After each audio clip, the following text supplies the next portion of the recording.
Vuelvo ahora a lo que dije al final del primer capítulo acerca de que había dos cosas extrañas en la raza humana.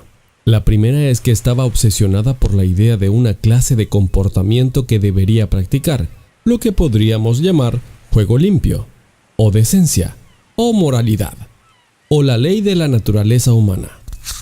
La segunda que de hecho no lo hacía. Algunos de ustedes se preguntarán por qué digo que es extraño esto. Puede que a ustedes les parezca lo más natural del mundo. Especialmente, puede que hayan pensado que soy bastante duro con la raza humana. Después de todo, podrán decir lo que yo llamo quebrantar la ley de lo que está bien y lo que está mal, o la ley de la naturaleza. Solo significa que la gente no es perfecta. ¿Y por qué iba a esperar que lo fuera? Esa sería una buena respuesta si estuviese intentando fijar la cantidad exacta de culpa que tenemos por no comportarnos como esperamos que se comporten los demás. Pero eso no me compete en absoluto. Por el momento, la culpa no me concierne.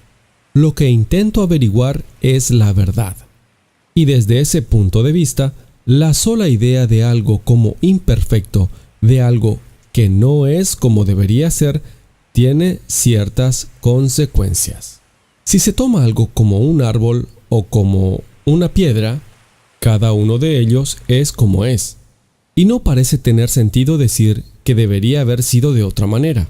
Naturalmente, puede decirse que una piedra tiene la forma equivocada si quiere utilizársela como un jardín de rocas, o que un árbol es malo porque no nos da sombra como esperamos.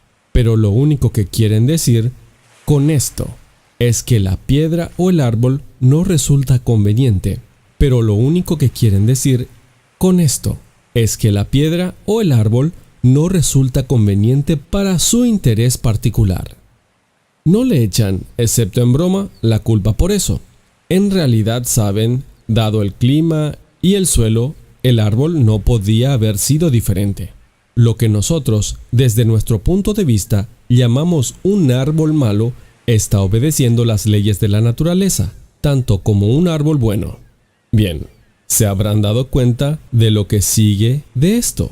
Se sigue que lo que nosotros llamamos las leyes de la naturaleza, el modo en que el clima actúa sobre el árbol, por ejemplo, puede no ser realmente leyes en el estricto sentido de la palabra, sino solo en un sentido figurativo. Cuando dicen que las piedras que caen siempre obedecen a la ley de la gravedad, ¿no es esto tanto como decir que la ley solo significa lo que siempre hacen las piedras? ¿No piensan en realidad que cuando se suelta una piedra, ésta recuerda súbitamente que tiene órdenes de caer al suelo? Solo quieren decir que, de hecho, cae. En otras palabras, no pueden estar seguros de que haya algo por encima de los hechos en sí, una ley acerca de lo que debería ocurrir, diferente de lo que de hecho ocurre. Las leyes de la naturaleza, tal como se las aplica a las piedras o a los árboles, podría significar solamente lo que la naturaleza de hecho hace. Pero si se fijan en la ley de la naturaleza o la ley del comportamiento decente, la cosa cambia. Esa ley no significa ciertamente lo que los seres humanos de hecho hacen. Porque, como he dicho antes, muchos de ellos no obedecen esa ley en absoluto, y ninguno de ellos la obedece completamente. La ley de la gravedad les dice lo que hacen las piedras si las dejan caer, pero la ley de la naturaleza humana les dice lo que los seres humanos deberían hacer y no hacen.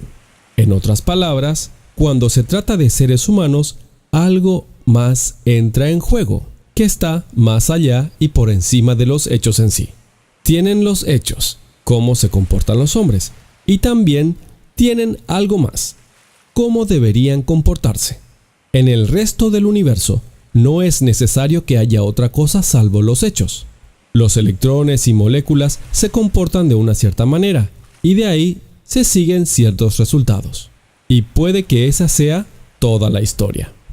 Pero los hombres se comportan de una cierta manera, y esa no es toda la historia, ya que en todo momento se sabe que deberían comportarse de manera diferente.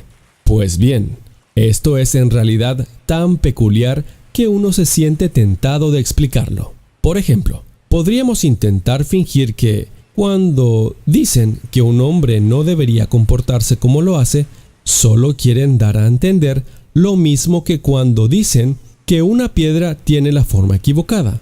Es decir, que lo que el hombre está haciendo resulta ser inconveniente para ustedes.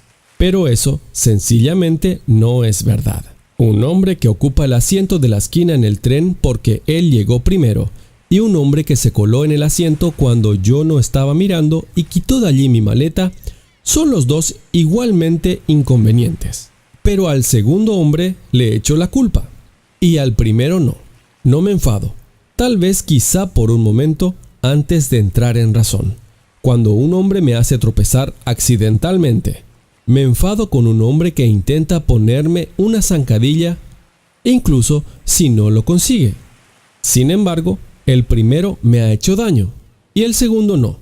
A veces el comportamiento que yo llamo malo no me resulta inconveniente en absoluto, sino todo lo contrario. En la guerra, cada uno puede encontrar que un traidor al otro lado le resulta muy útil, pero aunque lo utilizan y le pagan, lo consideran un gusano. Así que no pueden decir que lo que llamamos comportamiento decente en los demás es simplemente el comportamiento que nos resulta útil a nosotros. Y cuando el comportamiento decente en nosotros mismos, supongo que es bastante evidente que no significa el comportamiento que compensa. Significa cosas como estar satisfecho con 30 centavos cuando podrían haber conseguido $3. Estudiar honestamente cuando hubiera sido más fácil copiar. Dejar a una chica en paz cuando les habría gustado hacer el amor con ella.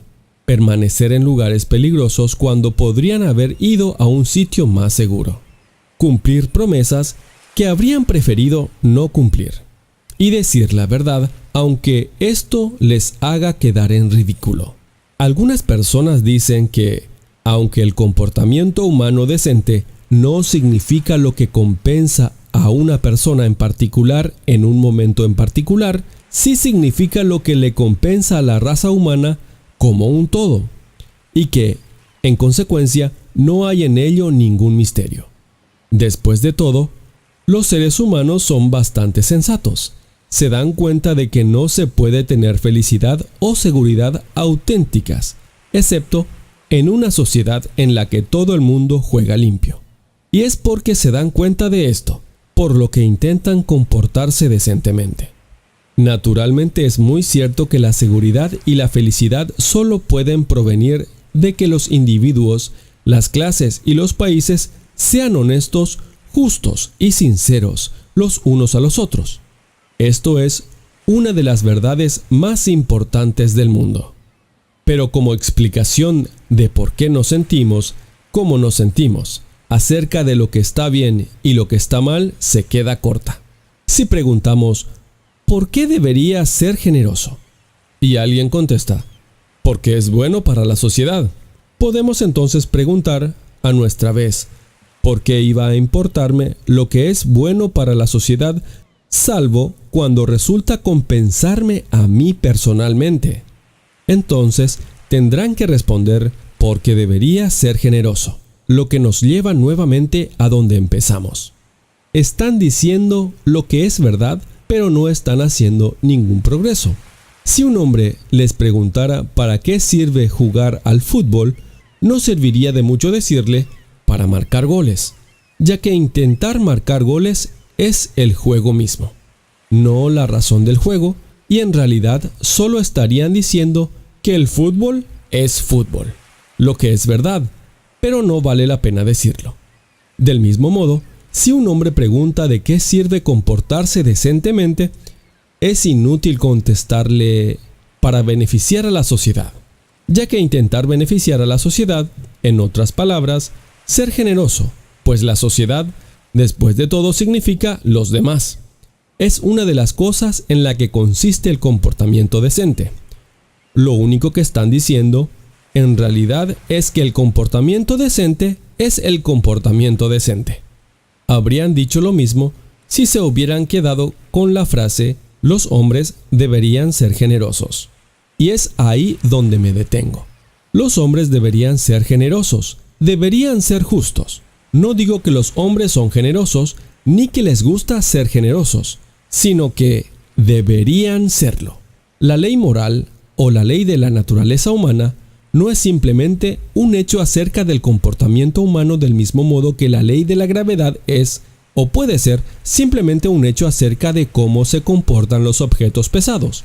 Por otro lado, no es una mera fantasía, ya que no podemos librarnos de la idea y la mayoría de las cosas que pensamos y decimos acerca de los hombres quedarían reducidas a un sinsentido si lo hiciéramos. Y no es simplemente una manifestación de cómo nos gustaría que los hombres se comportasen, para nuestra propia conveniencia, ya que el comportamiento que llamamos malo o injusto no es exactamente el mismo que el comportamiento que nos parece inconveniente e incluso puede ser el opuesto. En consecuencia, esta norma de lo que está bien y lo que está mal, o la ley de la naturaleza humana, o como quiera llamársela, debe, de uno u otro modo, ser algo auténtico, algo que está realmente ahí y que no ha sido inventado por nosotros. Y sin embargo, no es un hecho en el sentido corriente de la palabra, no del mismo modo que nuestro comportamiento real es un hecho. Casi parece que tendremos que admitir que hay más de una clase de realidad, que, en este caso en particular, hay algo que está más allá y por encima de los hechos ordinarios del comportamiento humano, y que sin embargo es definitivamente real, una ley real que ninguno de nosotros ha formulado, pero que encontramos que nos presiona.